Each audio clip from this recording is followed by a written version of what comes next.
The night before National Day, after staying up for 3 nights in a row just to secure a ticket home, I finally managed to get one, only to find out that Michael had rescheduled it to the last day of the holiday.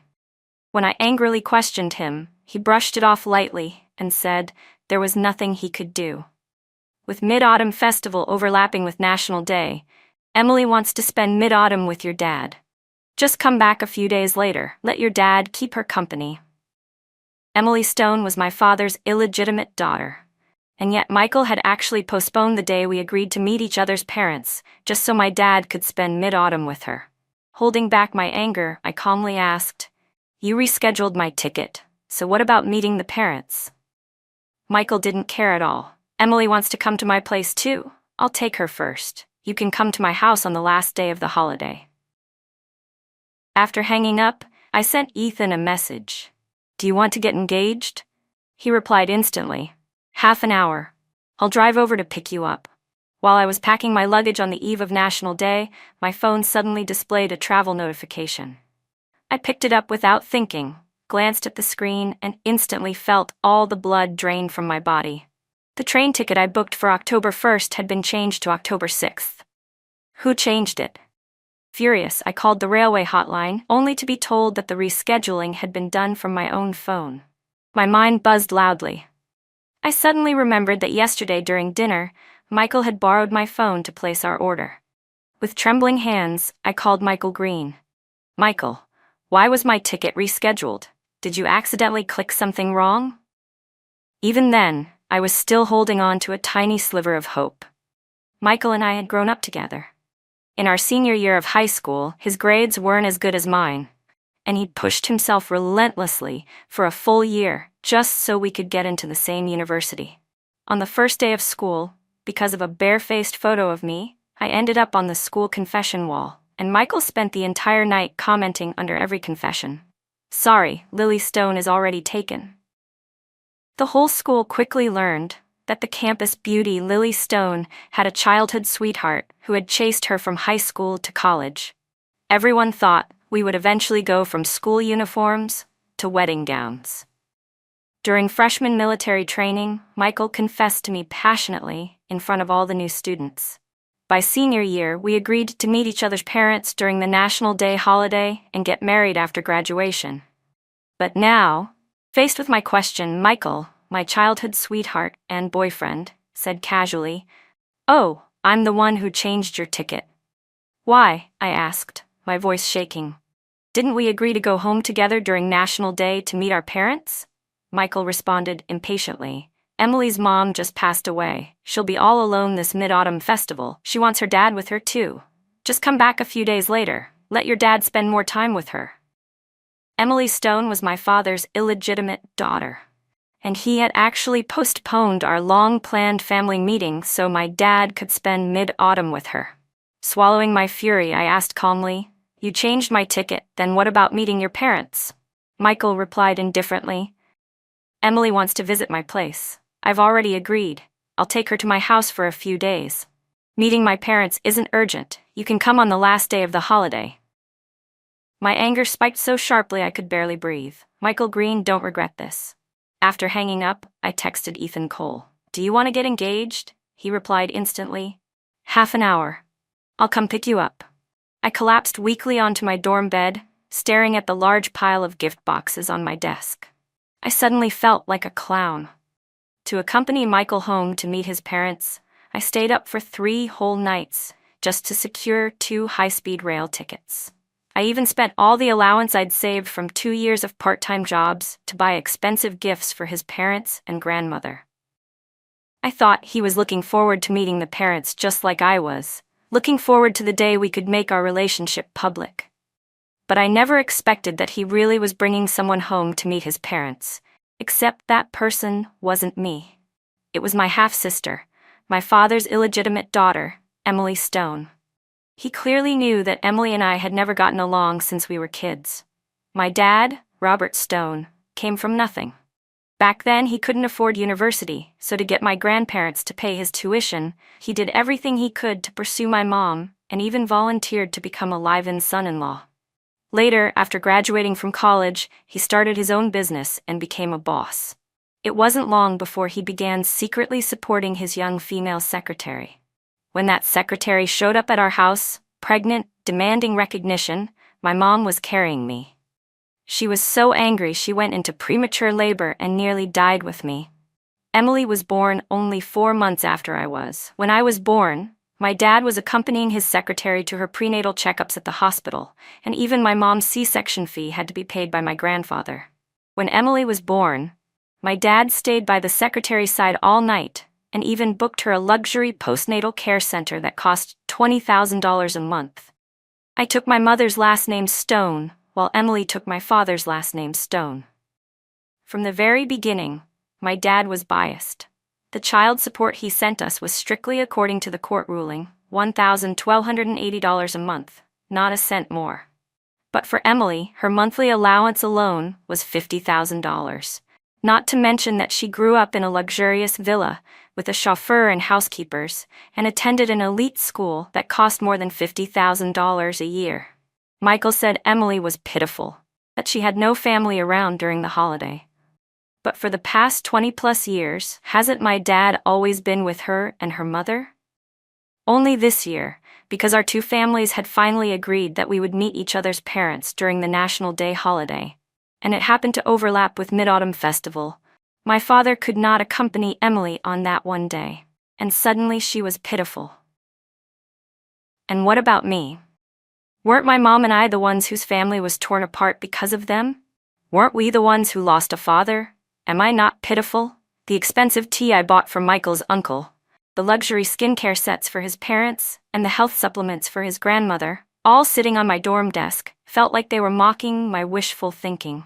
I was shaking with rage as I took quick photos of all the gift boxes and posted them on my social feed. Half-price sale on 3 sets of Mid-Autumn gift boxes. Perfect for elders or supervisors. Free same-city delivery. Because I listed them at half price, messages came in quickly from people wanting to buy them. Just then, 2 comments appeared under my post. Emily, in her sweet pretentious tone, tagged my dad. "Dad, why is Lily selling second-hand items on her feed? Is her allowance not enough? Maybe you should send her some money?" Then Michael scolded me. "Lily Stone, just because I rescheduled your ticket so you come home a few days later, you're selling the Mid-Autumn gifts you bought for my parents?" Seconds later, Michael called me. "Lily, delete that post. If my parents see it, what will they think? Do you still want to meet them or not?" My fury boiled over.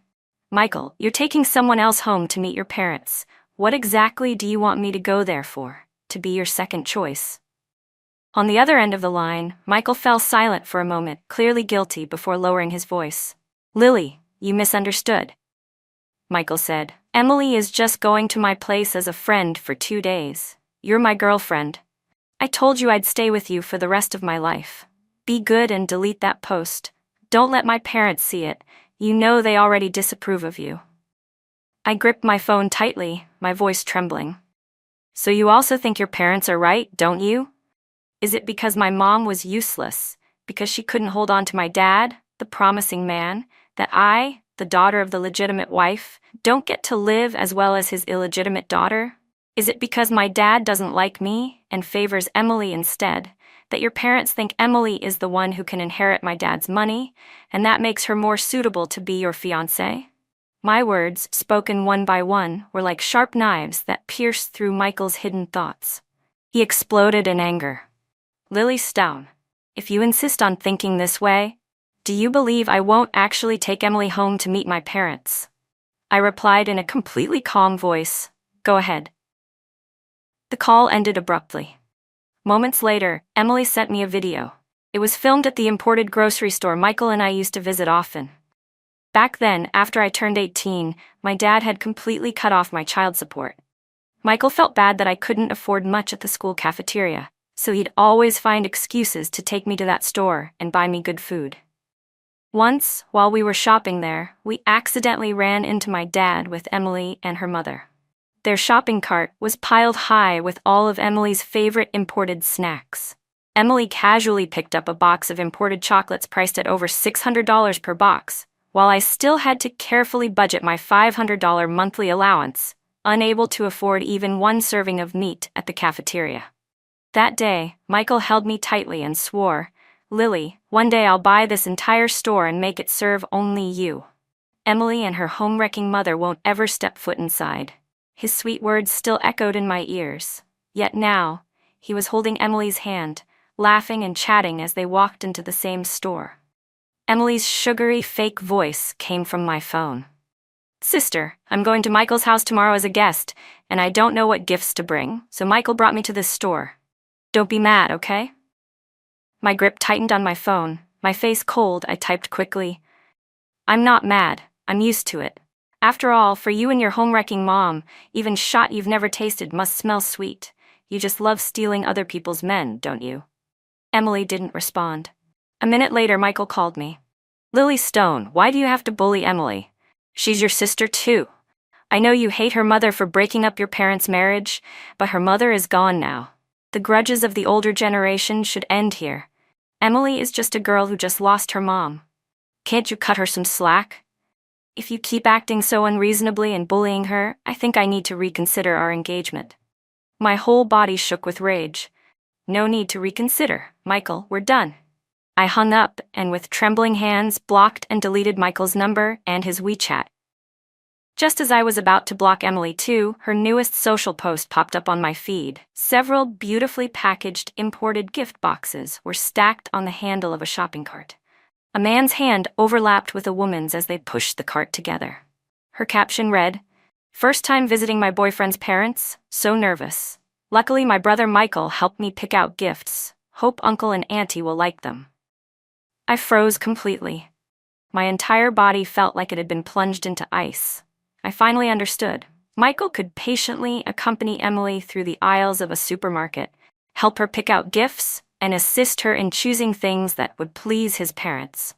Yet the day I asked him what his parents liked, he snapped impatiently and told me to pick anything, since we were just going through the motions anyway. Right?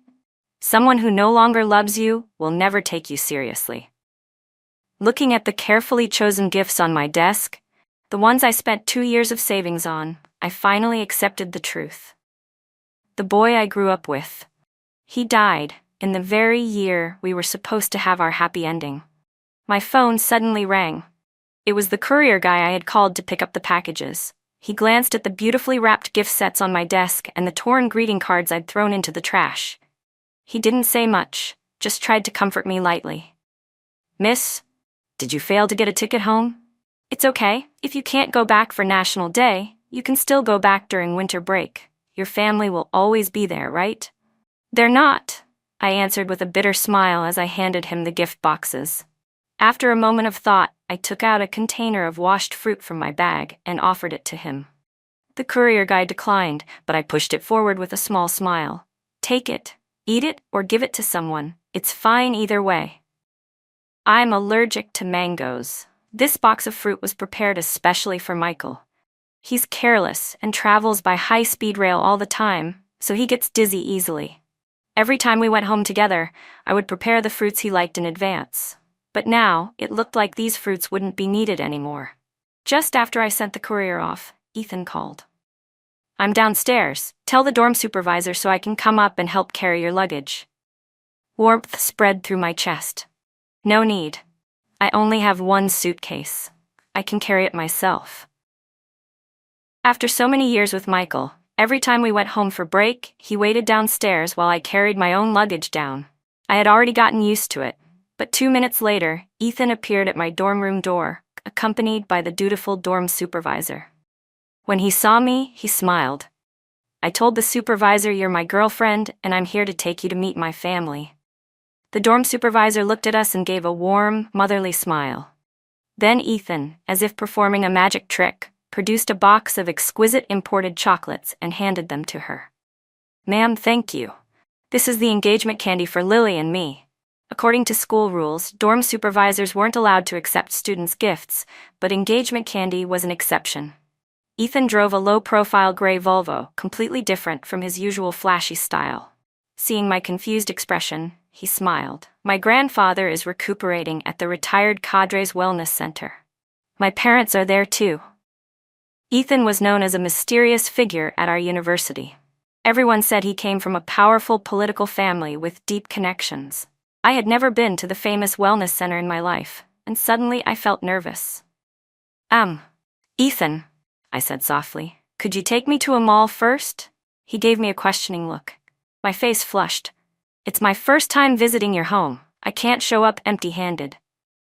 Ethan chuckled and drove me to a small but high-end specialty supermarket, tucked away in an obscure corner of the city. I was puzzled, but he explained.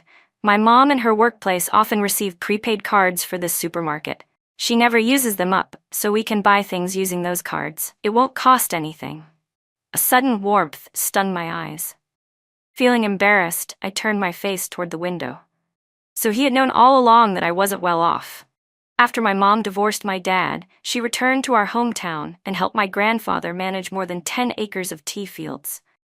A whole year of hard work only brought in a little over $10,000, and once fertilizer and labor costs were deducted, the remaining money was barely enough to pay for my college tuition. That's why during these past years in college, I've always worked part-time to help with expenses. I met Ethan during one of those part-time jobs. Back then, to save up money for Michael's birthday gift, I secretly worked at a bar behind his back. When a customer tried to force drinks on me and cornered me, Ethan was the one who pulled me out of that private room. Only later did I learn that the bar belonged to one of his wealthy friends. He didn't ask why I was working there. Instead, the next day, he recommended me a new part-time job. I always thought Ethan and I came from two different worlds. His family status was so high that even the Greens would have to show restraint around them. Michael's parents looked down on me, so how could the powerful Cole family accept me? But what I never expected was that someone as distant and unreachable as Ethan would one day confess his feelings to me. It happened after the first time Michael and I fought because of Emily. Emily was 1 year younger than us. I had no idea what she was thinking, insisting on applying to the same university as me. On the day of her enrollment, my dad called and told me to pick her up. I refused instantly. What right did he have to ask me to pick up his illegitimate daughter? I still remembered that when it was my turn to go to college, because there was no direct train from my hometown, my mom called my dad and asked him to arrange a driver to send me. What did he say back then? Lily is already 18. She's not a child anymore. She needs to learn independence. But now that his precious illegitimate daughter was going to college, suddenly she didn't need to be independent? That night, with red eyes, I told Michael everything. I thought he would take my side, draw a clear line from Emily at school, and show her where she stood. But the next day, at the freshman dorm building, I saw Michael standing downstairs with Emily, carrying her suitcase, and chatting happily with her. The moment our eyes met, Michael panicked. He immediately let go of Emily's suitcase and hurried toward me, awkwardly explaining, "Lily, Uncle Robert called me and asked me to pick up Emily. I thought, since he's your dad, I couldn't refuse. It would make things awkward." I didn't say anything. I just gave him one disappointed look and turned to leave. I thought Michael would be like he always was, dropping everything to chase after me. But that day, I waited for him at Lover's Hill, where we usually met from sunset until the sky turned pitch black. Michael never showed up. When I checked my phone, I accidentally saw Emily's latest social post. In a collage of 9 photos, my childhood sweetheart, my boyfriend, looked as if he had suddenly become her boyfriend. He was helping her fill her water bottle, recharge her cafeteria card, make her bed, fold her blanket, and hang her mosquito net. The comments were full of admiration and envy, praising Emily for finding such a considerate boyfriend. And even my biological father, the man who never looked at my posts, left a comment under hers. "Michael is a good kid. It's a pity he's matched with an unfilial daughter like Lily." Tears streamed uncontrollably down my face. With trembling hands, I sent Michael a message. "Let's break up." My last bar of battery died. Lover's Hill fell into complete darkness. Then, in that darkness, a faint light appeared in front of me. It was Ethan. He squatted down, gently patted my head, and let out a heavy sigh. "Lily Stone, does it really have to be him? Just because you grew up with him? You think he's the only one for you? Why don't you give me a chance instead?" My thoughts snapped back to the present. Looking at Ethan's profile as he carefully chose the gifts, I suddenly felt that maybe trying someone else wasn't such a bad idea after all. The silver-gray Volvo passed through a forest and finally arrived at the wellness retreat for retired cadres. There were security guards stationed at the entrance. Ethan's car drove all the way to a quiet red brick building. In the yard, an elderly man with a straight back was tending to potted plants.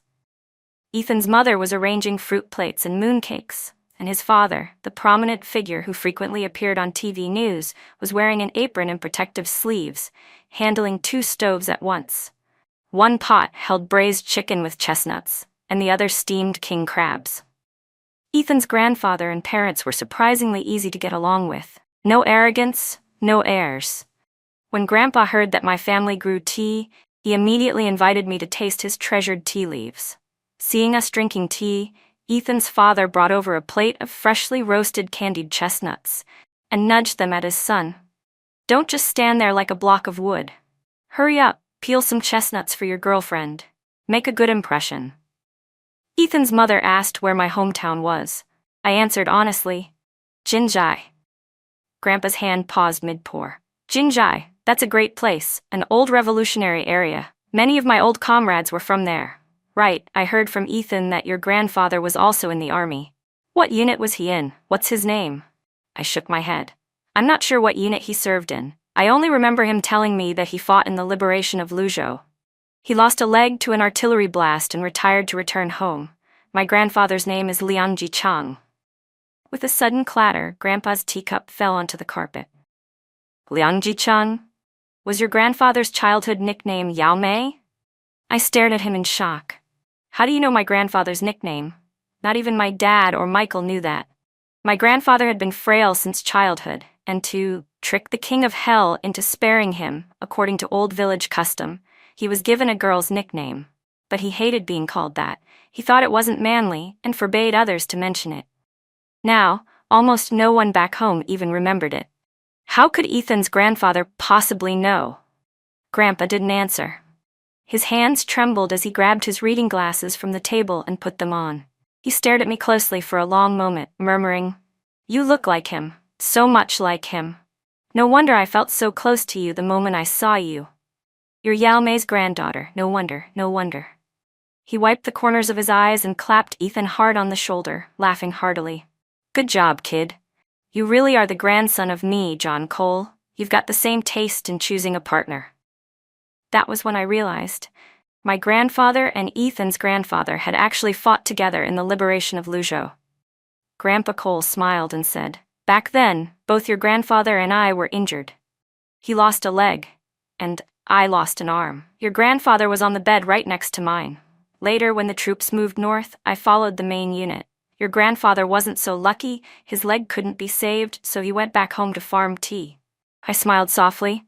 "He didn't just grow tea. My grandpa raised bees, raised silkworms, planted pecans, chestnuts, and fragrant citrus on the mountain. He even grew mushrooms and sugarcane himself." Grandpa Cole immediately stood up. "Look at you two. This girl is already here meeting the family, and the rest of you are still standing around. Hurry and prepare more gifts for her. We also need to visit the girl's family, don't we?" Ethan's mother said with a smile. "Even an ugly son-in-law has to meet his mother-in-law at some point. It's time for Ethan to let the in-laws see him."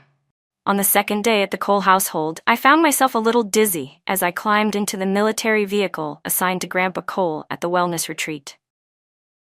We headed straight toward my hometown. My grandfather and Grandpa Cole hadn't seen each other in many years, and the moment they met, it was as if they had endless things to talk about. When my mom saw Ethan carrying large bags filled with all kinds of expensive gifts and heard Ethan's mother addressing her as in-law, she looked utterly confused and turned to me. "Lily, what's going on? You're not right for Michael." I gave her a bitter smile and didn't hide anything. "Michael brought Emily home to meet his parents." Just that one sentence, and my mom understood everything instantly. Her eyes reddened, and she quietly pulled me into her arms, gently patting my back the way she did when I was little. "It's okay. It's okay.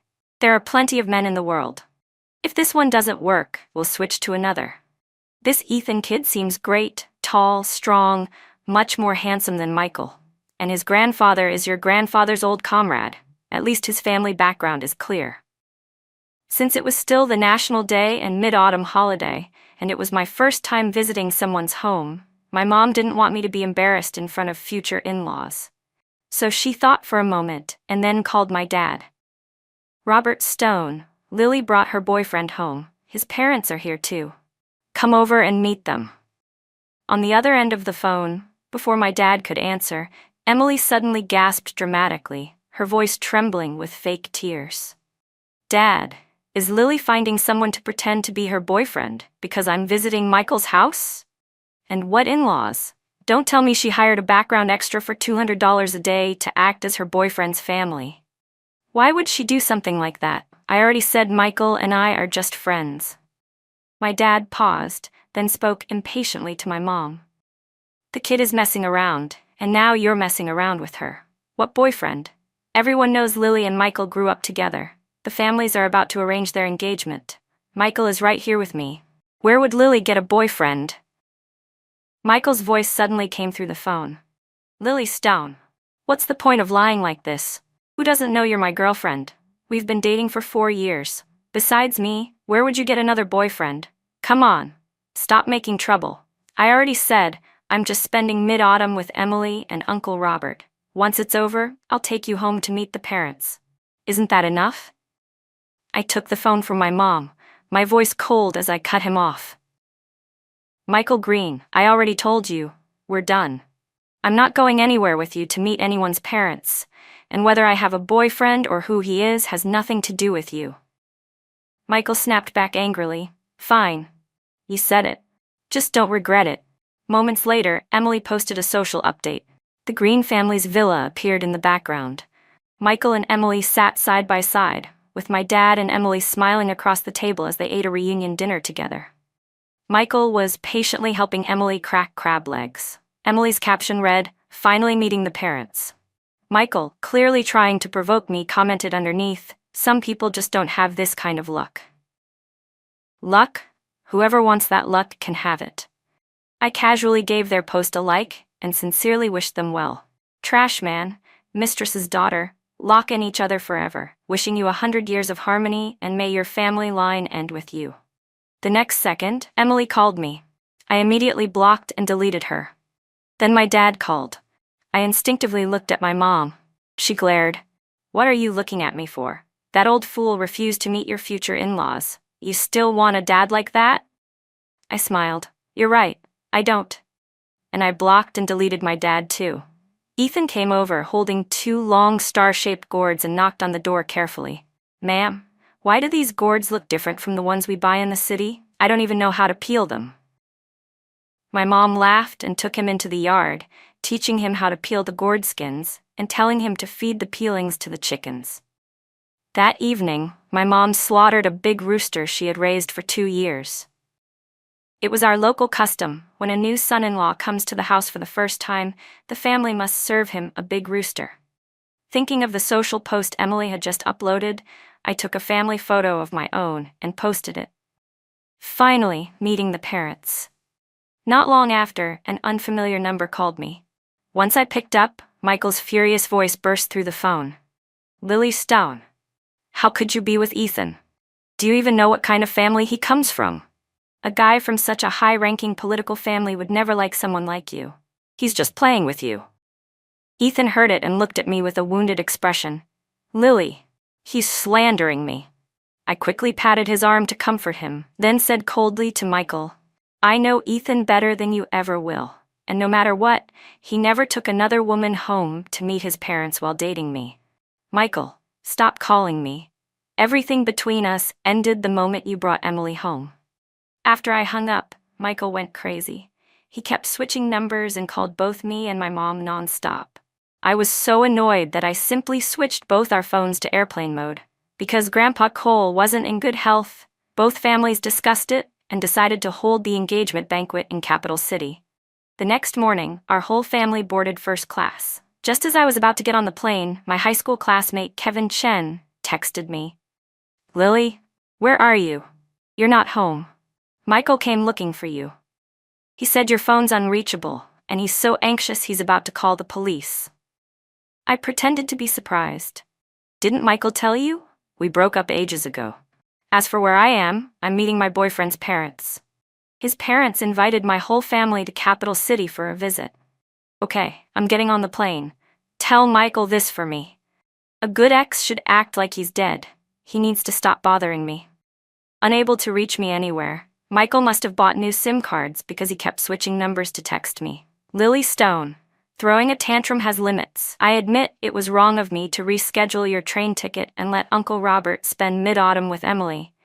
I didn't consider your feelings. I'm apologizing, okay? But even if I was wrong, doesn't that mean you were wrong too? We've been together for so many years, and you break up with me over something so small? What will my parents think of you? You know they already disapprove of you. If you keep acting like this, they'll never accept us being together. Lily, you don't seriously think Ethan will marry you, right? Don't joke around. Do you even know what kind of family the Coles come from? That kind of elite political family. How could a high-ranking political family ever accept a girl from a divorced household as their daughter-in-law? Lily Stone, fine, you win. I give up. I'll tell Emily to leave my house right now. Where are you? I'll pick you up. We can go meet my parents today, okay? He sent message after message. I blocked one number, and he switched to another. Eventually, even Ethan couldn't stand it anymore. Less than half an hour after making a single phone call, a brand new phone was delivered to me. Lily, you don't mind switching to a new number, right? I shook my head, pulled out my old SIM card, snapped it clean in half, and tossed it into the trash. Garbage ex-boyfriends belong with garbage. October 6th. Originally, the day Michael and I were supposed to meet each other's parents became the day Ethan and I got engaged. Somehow, Michael found out the hotel we were using and showed up uninvited. When he saw me wearing a traditional-style dress, standing beside Ethan, his eyes immediately turned red.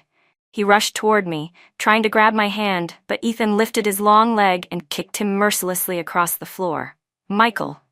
Emily shrieked, rushing over to help him up. Michael shoved her aside and stumbled toward me, eyes blazing, jabbing a finger at Ethan. Lily Stone, are you seriously throwing away 20 years of childhood love for a guy you've only known for a few days? I let out a cold laugh. Michael Green, you're the one who abandoned us first. Do you know how hard those train tickets were to get? I stayed up 3 nights in a row to buy them. And you? Just so my dad could spend mid-autumn with Emily. You secretly rescheduled my ticket without even telling me. If you didn't want me to go home, if you didn't want me to meet your parents, you could have just said it to my face. You said it yourself. We grew up together. You know better than anyone that I'm not the type to cling to someone who doesn't want me. Each word I spoke made Michael's face turn paler. And no, Lily, you misunderstood, he stammered. Why would I not take you to meet my parents? We agreed, after our parents met this national day, we'd get engaged. I just thought, you have everything, but Emily has nothing. I wanted to make it up to her before our engagement. I raised my hand to cut off his self-pitying speech. Michael, who you pity or who you want to make up to, is none of my concern. You don't need to explain anything to me. I'm about to get engaged. I don't want my future husband misunderstanding our relationship. Since we've broken up, it's better if we never contact each other again. Michael's eyes widened in disbelief. Lily, you can't do this to me. We promised we'd go home together for National Day and then get engaged. We were one step away from being together forever. Lily, I was wrong. Give me another chance, please. I swear, if you forgive me this time, I'll never get involved in anything related to Emily again. Emily grabbed Michael's arm, tears filling her eyes. Michael, how can you ignore me? I'm already carrying your child. Her words struck like a sudden explosion. Michael's face turned ghostly white. He snapped at her, voice cracking in horror. That's impossible. We only did it that one time. I even bought you morning after pills and you didn't take them. Emily blushed, gently touching her slightly rounded belly.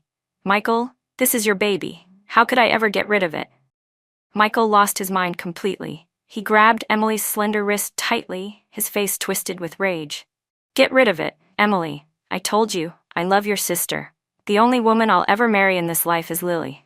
I won't marry you, and I won't take responsibility for that child. Shut up. Mr. and Mrs. Green rushed in at that moment. Mr. Green slapped Michael hard across the face while Mrs. Green shielded Emily protectively. My dad also arrived, demanding that Michael give him an explanation.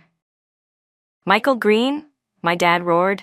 "Either you marry Emily right now, or I'm calling the police. You knocked up my precious daughter, and you still want to force her to get an abortion? Do you really think your Green family can cover the sky with one hand? If you don't give me a satisfactory answer today, we're settling this at the police station." Mr. and Mrs. Green had never liked me. They had always hoped Emily could replace me and marry Michael instead. Now that they heard Emily was pregnant with Michael's child, they immediately pounded their chests with enthusiasm. "Don't worry, Mr. Stone. If Michael dares mistreat Emily, we'll break his legs." My dad nodded in satisfaction, but when he turned toward me, his expression carried a hint of guilt. "Lily, I know you and Michael grew up together, and we agreed that you two would get engaged this mid-autumn festival. But you just heard it. Your sister is already carrying his child. Since you and Michael aren't engaged yet, you should give way to your sister." "Stop." I raised my hand and cut him off. "Mr. Stone, I'm an only child. My mom only gave birth to me. How exactly did I suddenly get a sister?" My dad flushed with shame and anger. "Emily is just like you. She's also my biological daughter. Why wouldn't she count as your sister?"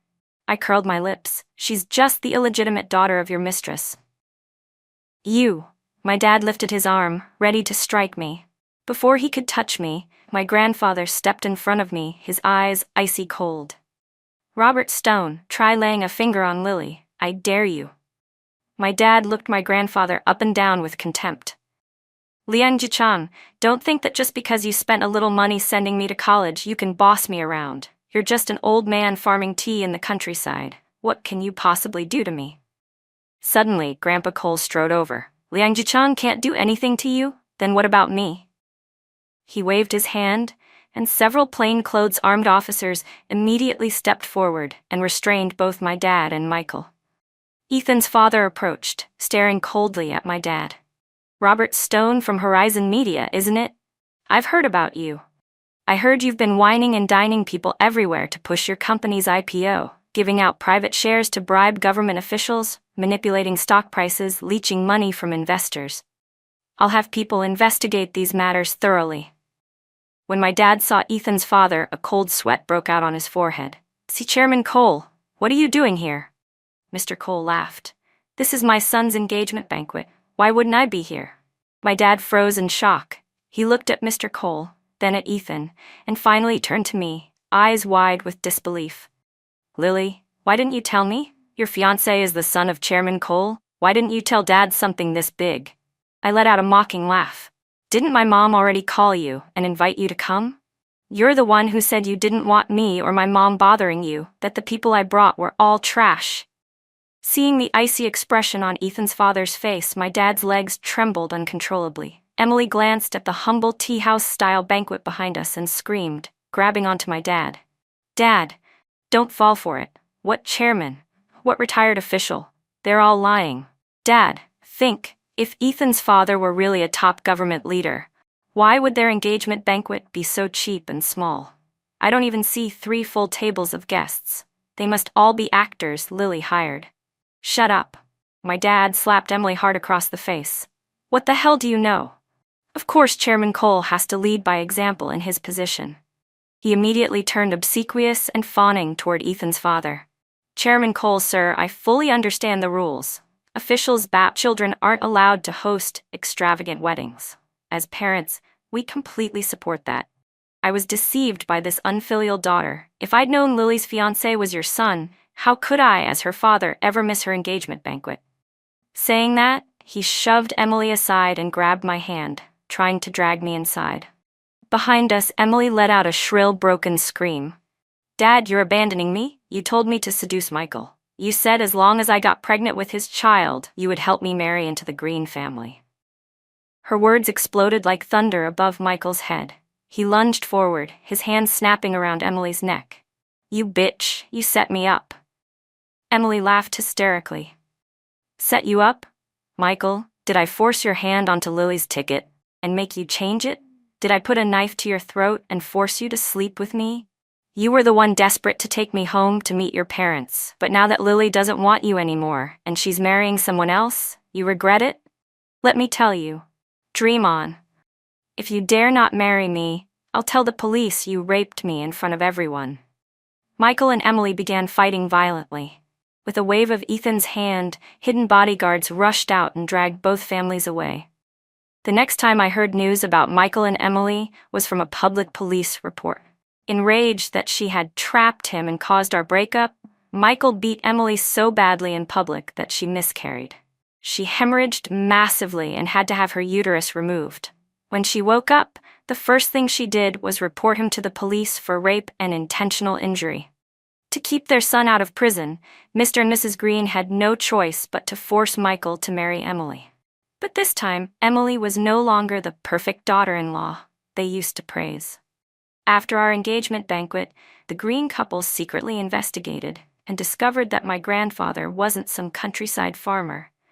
They learned he had been a decorated war veteran, while most of his comrades were now powerful retired officials.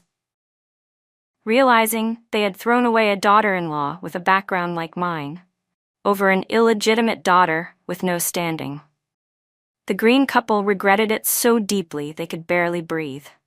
And since they couldn't bring themselves to blame their precious son, they poured all their rage onto Emily. After the marriage, Emily thought she was finally going to live the glamorous life of a wealthy wife. But Mr. and Mrs. Green despised her for losing her uterus and being unable to carry on the Green bloodline. They even arranged a young, beautiful female assistant for Michael. When the assistant got pregnant, Emily stormed into the company in a rage, only to be slapped twice across the face by Michael. What right do you have to call her a homewrecker? Aren't you the one who became a wife by being a homewrecker first? But Michael Green didn't stay proud for long. Emily hated him for cheating, and hated him even more for making her lose the ability to ever be a mother. After she found evidence of the Green family's illegal business operations, she decisively reported them to the authorities. Once the investigation started, both Michael and his father were sent to prison. Emily stole the gold bars from the Green family's safe and was preparing to flee the country when Mrs. Green caught her. They struggled violently, and the two of them fell from the third floor. Mrs. Green's head struck the marble steps with a heavy crack. She died instantly. Emily's spine shattered, leaving her paralyzed from the neck down. She asked someone to call my dad, hoping he would take her home. But by then, my dad had his own troubles. After just one order from Ethan's father at our engagement banquet, my dad was arrested the very next day for bribing public officials, manipulating the stock market, and other crimes. Only then did he remember my mom and me. He wrote letter after letter, called non-stop, hoping we would ask Ethan's father to show mercy. But even if we helped, what about all the investors who had lost everything because of him? My dad never received an answer from us. In the end, he was sentenced to 18 years in prison. By then, we had already returned to our hometown, Jinzhai. Our wedding, mine and Ethan's, was arranged with the full agreement of both families and was held at the Martyrs Memorial Cemetery. There was no lavish ceremony, no grand banquet. We donated all the wedding money to rebuild the old, cracked concrete road leading up to the memorial. On the wedding day, our flowers were the chrysanthemums laid across the entire cemetery, representing remembrance. Our guests were the fallen heroes, those who gave their lives for the new China. When it was time for toasting, Ethan and I carried wedding candy and wedding wine, walking past each tombstone. The path of happiness we walked today was one they had paved with their blood and sacrifice. Now it was our turn to pave a bright road for them. If their spirits still exist, they must be able to look down that new road from the mountainside and see the prosperity of the country they once fought for. As we descended the mountain, I thought I saw Michael in the crowd, hunched over, hiding, his eyes devouring me with greed. I didn't look back. I only tightened my grip on Ethan's hand. Michael Green, thank you. Thank you for letting me see your true nature before the engagement. Thank you for pushing someone as wonderful as Ethan into my life. Good night.